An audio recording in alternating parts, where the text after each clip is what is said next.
Hello दोस्तों, कैसे हैं आप सभी का एक बार फिर से बहुत बहुत स्वागत है हमारे यूट्यूब चैनल ट्रिकी हिंदी पर। जैसा कि आप सभी जानते हैं, आपके सीटेट के एग्जाम्स की प्रिपरेशन हमारे चैनल पर कराई जा रही है और आज हम करने वाले हैं ईवीएस की अपने नए टॉपिक को, जो कि है जल यानी कि वाटर, जिसे हम पानी भी कहते हैं। तो चलिए बिना किसी समय को गवाए अपनी इस वीडियो को शुरू करते हैं और बात करते हैं हम आज के अपने टॉपिक के बारे में। तो सबसे पहले हमसे पूछा जा सकता है कहाँ से मिलता है पानी, यानी कि हमें पानी किस किस स्रोत से प्राप्त होता है।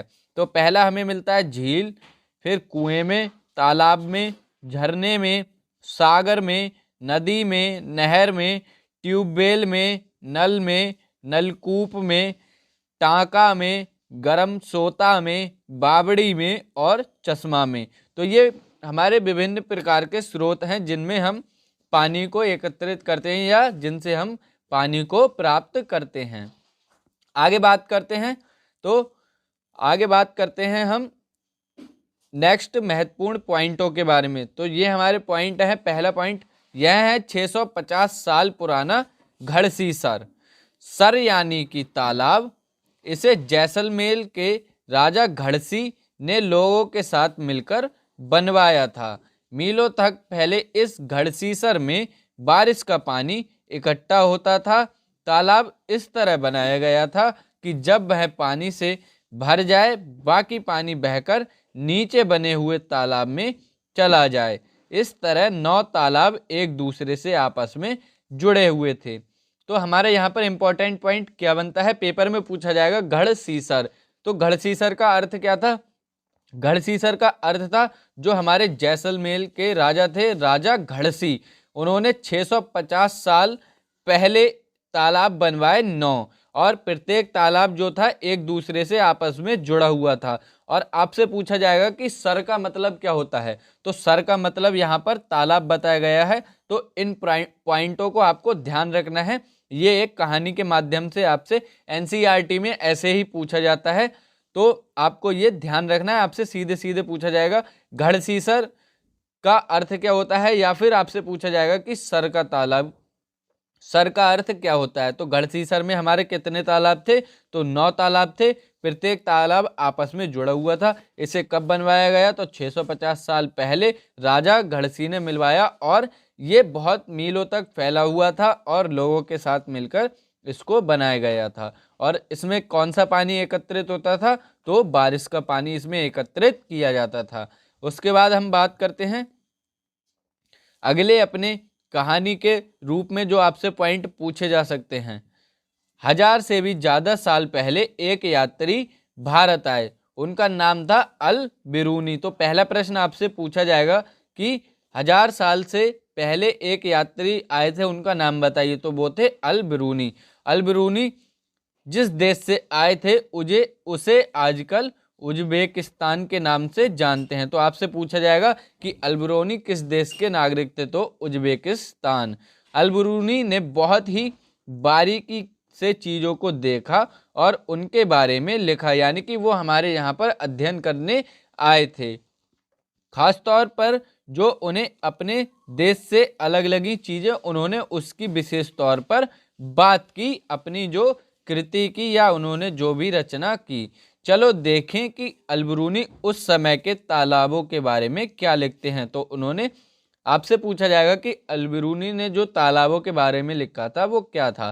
तो अलबरूनी ने लिखा, यहाँ के लोग तालाब बनाने में तो माहिर हैं, अगर हमारे देश के लोग इन्हें देखेंगे तो हैरान ही रह जाएंगे। बहुत बड़े बड़े भारी पत्थरों को लोहे के कुंडों और सरियों से जोड़कर तालाब के चारों तरफ चबूतरे बनाए जाते हैं। यानी कि जब अलबरूनी भारत आए थे तब तालाब किस प्रकार बनते थे? तो बहुत बड़े बड़े पत्थरों से लोहे के कुंडों को मिलाकर सरियों से जोड़कर तालाब के चारों ओर चबूतरे बनाए जाते थे। इन चबूतरों के बीच में ऊपर से नीचे जाती हुई सीढ़ियों की लंबी कतारें होती थीं। लोगों के उतरने और चढ़ने के रास्ते अलग अलग होते थे। यहाँ कभी भीड़ लगने से परेशानी नहीं होती थी। आज इतिहास पढ़ने वाले लोगों को अलबरूनी की किताबों से उस जमाने के बारे में बहुत कुछ पता चलता है। यह डाक टिकट 1972 में छपी थी। तो आपसे एक प्रश्न ये पूछा जा सकता है कि अलबरूनी की किताब कब छपी थी, तो डाक टिकट 1972 में, जब उनके जन्म को 1000 साल पूरे हो गए थे तब। तो 1972 में उनके जन्म को 1000 साल पूरे हो गए, तो आपको इस बात का भी ध्यान रखना है। और उन्होंने तालाब के बारे में क्या लिखा था, तो बड़े बड़े पत्थरों को लोहे के और सरियों से जोड़कर चबूतरे बनाए जाते थे। चबूतरों से नीचे उतरने के लिए सीढ़ियाँ होती थी, उतरने के लिए सीढ़ियाँ अलग थीं और चढ़ने के लिए अलग थीं, जिससे वहाँ पर भीड़ नहीं लगती थी। और जो लोग हैं वो उनकी किताबों से उस जमाने के बारे में बहुत कुछ पता कर सकते हैं। और किताब कब छपी थी, 1972 में। कब, जब उनके जन्म को 1000 साल पूरे हो गए थे। फिर जानते हैं हम अगली अपनी कहानी के बारे में, जो कि है बूंद बूंद की कीमत। एनसीईआरटी में आपसे इसी प्रकार से पूछा जाएगा कि बूंद बूंद की कीमत में किस चीज का वर्णन है। तो राजस्थान के जैसलमेर में के अलावा बहुत से इलाके ऐसे हैं जहां साल में बहुत कम दिन बारिश होती है। यहाँ की नदियाँ भी साल में कई महीने पानी नहीं रहता। तो जैसलमेर के अलावा बहुत सारे हमारे इलाके ऐसे जहाँ बारिश नहीं होती, नदियाँ कई महीने तक सूखी हुई रहती हैं।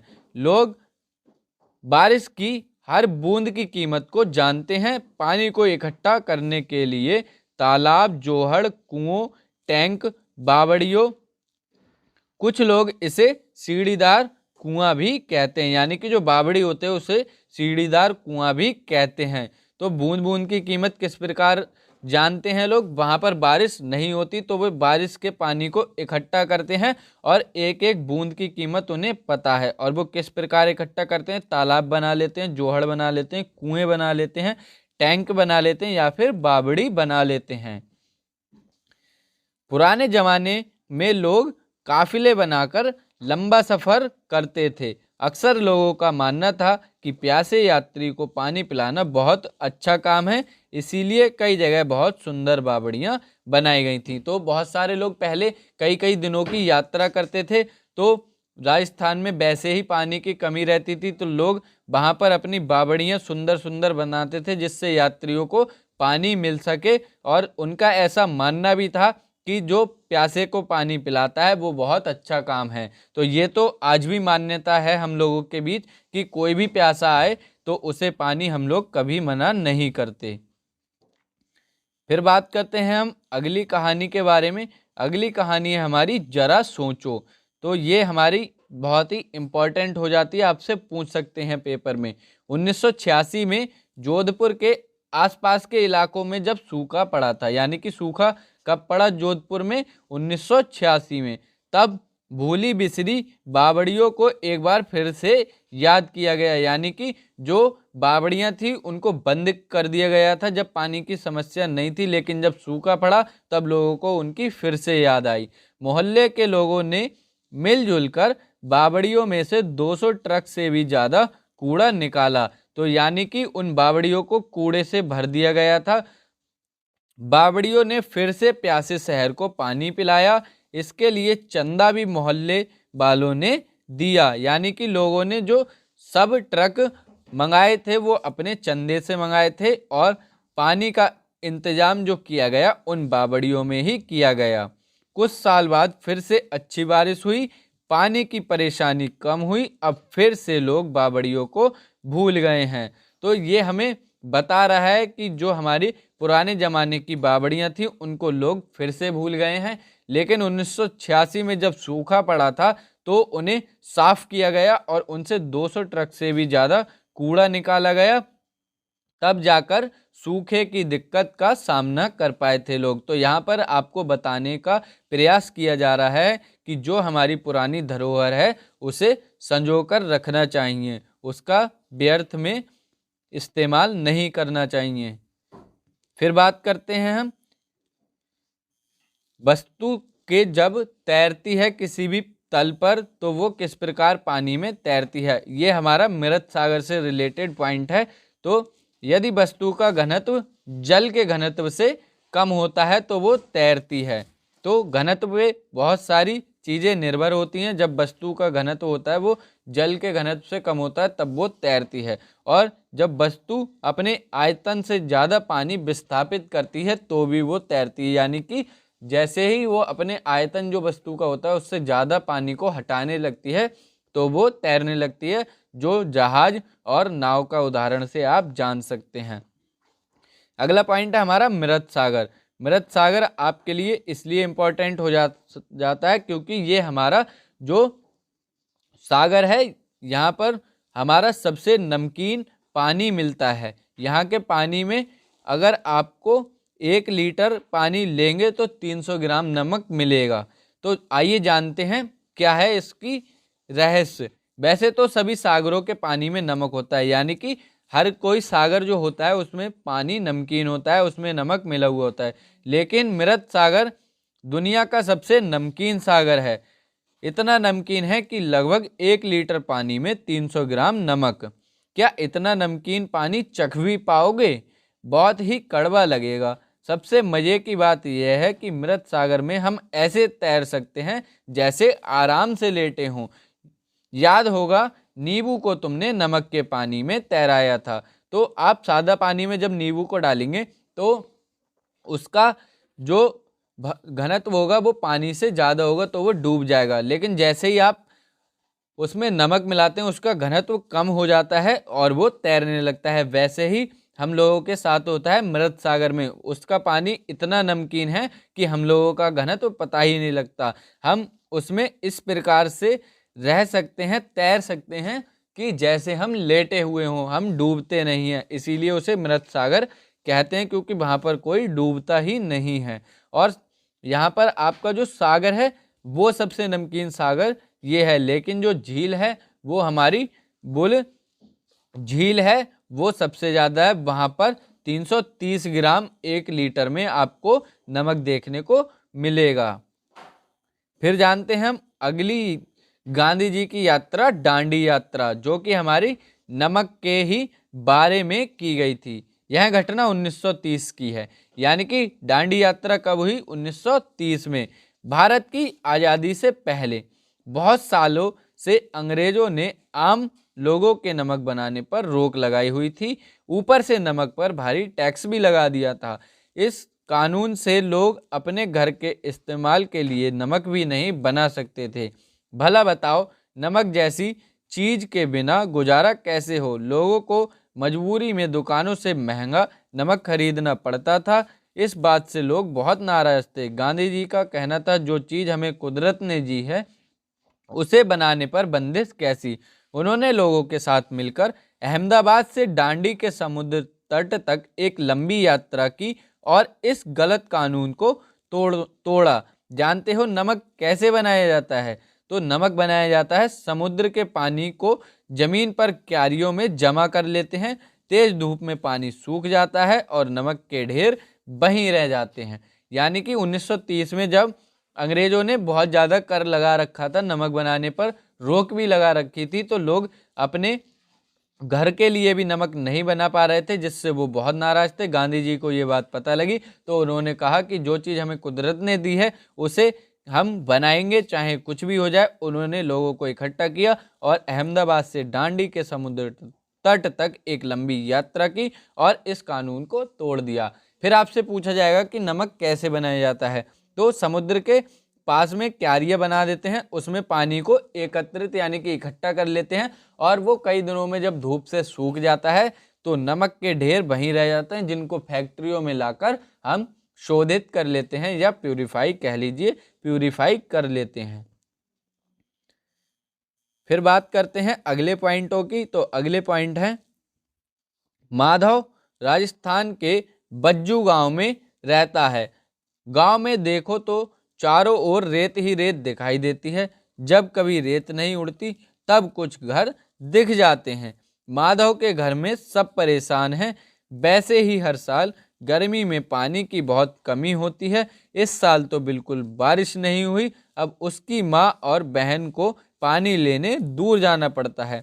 पानी लाने के लिए पास वाली बावड़ी सूख गई है। तो आपसे यहीं पर पूछा जाएगा कि राजस्थान के बज्जू गांव में हर तरफ रेत ही रेत दिखाई देती है, और जब रेत नहीं दिखती तो कुछ घर दिखाई देते हैं, यानी कि एक छोटा सा गांव है। और जो उसके घर के पास वाली बावड़ी सूख गई है, तो उसकी माता और बहन को पानी लेने के लिए दूर जाना पड़ता है। तो आपसे पूछा जाएगा माधव कौन से गांव में रहता है, तो बज्जू गांव में रहता है। फिर अगले पॉइंट है हमारे, कुछ लोग बारिश का पानी इकट्ठा करते हैं, यानी कि बावड़ी जब सूख गई है तो बारिश का पानी इकट्ठा करने के लिए वो एक टांका बनाकर रखते हैं। अब टांका क्या होता है आइए जानते हैं। तो यह एक तरह से किया जाता है टांका बनाकर। क्या तुम जानते हो टांका क्या होता है और इसे कैसे बनाते हैं? तो आइए हम लोग जानते हैं कि टांका क्या होता है। तो टांका होता है हमारा, बारिश का पानी इकट्ठा करने के लिए आंगन में पक्का गड्ढा बनाया जाता है, यानी कि आंगन में एक कुएं टाइप का हम बना लेते हैं, जिसे टांका यानी कि टैंक कहते हैं, और जो नीचे से पक्का होता है। टांके को ढक्कन से बंद रखते हैं। टांके के लिए घर की छत को कुछ ढलवा बनाते हैं, जिससे छत पर गिरा बारिश का पानी नाली के द्वारा नीचे टैंक में इकट्ठा हो सके। छत की नाली पर जाली लगा देते हैं, जिससे कूड़ा कचरा टांके में ना जाए। तो अभी मैं आपको इसका चित्र भी दिखाता हूं। तो ये है हमारा टांके का चित्र। ये छत पर हमारा यहाँ पर पाइप लगा देते हैं नली के द्वारा, इस छत को थोड़ा ढलवाकार बनाते हैं, इस पाइप को लगा देते हैं, और टांका हमारा आंगन में बना हुआ था जिसको ढक्कन से ढक देते हैं, और इसमें कूड़ा करकट ना जाए इसलिए वहां पर जाली भी लगा देते हैं। और ये पानी हमारा एकत्रित हो जाता है। जब कभी पानी की दिक्कत होती है तो इस पानी को हम यूज में ले लेते हैं। और ये दिखता कैसा है? तो टांका हमारा इस प्रकार का दिखता है, गोल बनाते हैं, और इसको कूड़ा करकट अगर थोड़ा बहुत जाली से आ भी जाए तो इस प्रकार की नाली में वो रुक जाता है। नाली भी विशेष प्रकार की बनाई जाती है। तो ये थी आज की हमारी वीडियो पसंद है वीडियो को लाइक कर देना। बहुत ही जल्द मिलेंगे अगली वीडियो में। चैनल पर नए हो चैनल को सब्सक्राइब कर देना। Thank you for watching this video. पढ़ते रहिए, स्वस्थ रहिए। जय हिंद दोस्तों, वंदे मातरम, धन्यवाद।